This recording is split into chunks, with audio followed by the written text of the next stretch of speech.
বতাহ বৰষুণৰ মাজতে এইবাৰ মাছৰ উজান নহয় ৰাজপথত দেখিবলৈ পোৱা গৈছে এইদৰেই সিলিন্ডাৰৰ উজান উঠিছে বুলি ক'ব লাগিব এই ৰাজপথত এখন সিলিন্ডাৰ ভৰ্তি ট্ৰাক বাগৰি পৰা পৰিলক্ষিত হৈছে কোনোপধ্যে কথম পিহে ৰক্ষা পৰিছে সামুগুৰিবাসী আমি দেখুৱাই যাবলৈ চেষ্টা কৰিছো এখন হৈছে এখন সিলিন্ডাৰ ভৰ্তি ট্ৰাক আৰু সেই সিলিন্ডাৰ ভৰ্তি ট্ৰাকখন ৰাজপথতে বাগৰি পৰিছে আমি দৃশ্যাংশ দেখুৱাই যাবলৈ চেষ্টা কৰিছো এটা অতি ভয়ংকৰ ঘটনাৰ পৰা কথম পিহে ৰক্ষা পৰিছে সামুগুৰিবাসী আমি দৃশ্যাংশ দেখুৱাই চেষ্টা কৰিছো কিয়নো বতাহ বৰষুণৰ মাজতে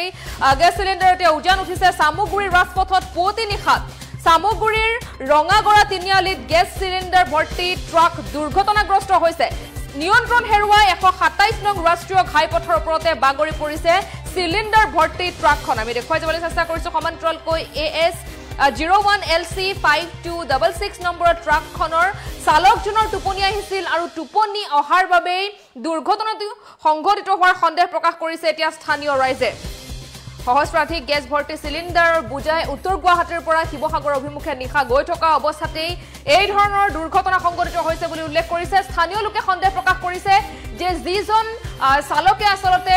ট্ৰাকখন চলাই আছিল সেই চালকজনৰ টোপনি আহিছিল আৰু টোপনি অহাৰ বাবে এই ধৰণৰ ঘটনা সংঘটিত হ'বলৈ পালে আমি জনাই যোৱাৰ চেষ্টা কৰিছো সমান্তৰালকৈ বতাহ বৰষুণৰ মাজতে এই ধৰণৰ ঘটনা সংঘটিত হৈছে পুৱতি নিশা সামুগুৰিৰ ৰঙাগড়া তিনিআলিত এবাৰ সিলিন্ডাৰ ভৰ্তি ট্ৰাক দুৰ্ঘটনাগ্ৰস্ত হৈছে সহস্ৰাধিক গ্যাস ভৰ্তি সিলিন্ডাৰ বুজাই উত্তৰ গুৱাহাটীৰ পৰা শিৱসাগৰ অভিমুখে নিশা গৈ থকা অৱস্থাতে এই দুৰ্ঘটনা সংঘটিত হৈছে আমি দৃশ্যাংশ দেখুৱাৰ চেষ্টা কৰিছো সামান্য পৰিমাণে আঘাতপ্ৰাপ্ত হৈছে ট্ৰাকখনৰ চালক আৰু হেণ্ডিমেন ভয়ংকৰ পৰিস্থিতিৰ পৰা কোনোপধ্যে ৰক্ষা পৰিল অঞ্চলবাসী ঘটনাস্থলীত সামুগুৰি আৰক্ষী উপস্থিত হৈ স্থানীয় লোকৰ সহযোগত উদ্ধাৰ কৰিছে সিলিন্ডাৰ কেইটাৰ লগতে AS 01LC5266 নম্বৰৰ ট্ৰাকখন আমি জনাই যোৱাৰ চেষ্টা কৰিছো বতাহ বৰষুণৰ মাজতে এইবাৰ এই ধৰণৰ দুৰ্ঘটনা সংঘটিত হৈছে বুলি ক'ব লাগিব কিয়নো পুৱতি নিশা সামুগুৰিৰ ৰঙাগড়া তিনিআলিত গ্যাস সিলিন্ডাৰ ভৰ্তি ট্ৰাক দুৰ্ঘটনাগ্ৰস্ত হৈছে নিয়ন্ত্ৰণ হেৰুৱাইছে এবাৰ নিয়ন্ত্ৰণ হেৰুৱাই 127 নং ৰাষ্ট্ৰীয় ঘাইপথৰ ওপৰতে বাগৰি পৰিছে গ্যাস সিলিন্ডাৰ ভৰ্তি সেই ট্ৰাকখন আৰু ট্ৰাকখনৰ নম্বৰ হৈছে AS 01LC5266 আমি জনাই যোৱাৰ চেষ্টা কৰিছো আৰু ট্ৰাকখনৰ চালকজন টোপনি অহাৰ বাবে দুৰ্ঘটনাটো সংঘটিত হোৱাৰ সন্দেহ ব্যক্ত কৰিছে এতিয়া ৰাইজে সামান্য পৰিমাণে আঘাতপ্ৰাপ্ত হৈছে ট্ৰাকখনৰ চালক আৰু হেণ্ডিমেন আৰু ভয়ংকৰ পৰিস্থিতিৰ পৰা কোনোপধ্যে ৰক্ষা পৰিছে অঞ্চলবাসী আৰু ঘটনাস্থলীত সামুগুৰি আৰক্ষী উপস্থিত হৈছে সামুগুৰি আৰক্ষী উপস্থিত হৈ স্থানীয় লোকৰ সহযোগত উদ্ধাৰ কৰে সিলিন্ডাৰ কেইটাৰ লগতে সেই ট্ৰাকখন আমি জনাই যোৱাৰ চেষ্টা কৰিছো নিয়ন্ত্ৰণ হেৰুৱাইছে এখন ট্ৰাকে এতিয়া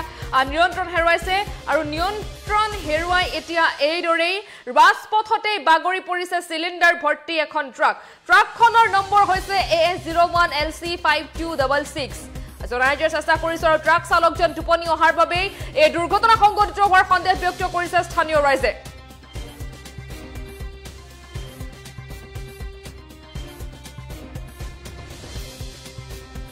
গুৱাহাটী ক'ত গৈ আছিলে এই শিৱসাগৰ কি লোড আছিলে গাড়ীত এই সিলিন্ডাৰ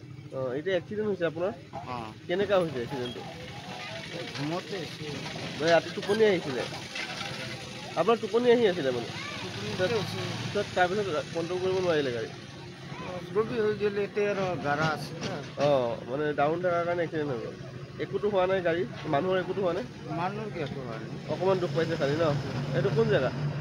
এইটোতো জাগা নাছিল জেগাটো চিনি নাপায় নৰ্থ গুৱাহাটী ক'ত গৈ আছিলে এই শিৱসাগৰ কি লোড আছিলে গাড়ীত এই সিলিন্ডাৰ এতিয়া এক্সিডেণ্ট হৈছে আপোনাৰ কেনেকুৱা হৈছে এক্সিডেণ্টটো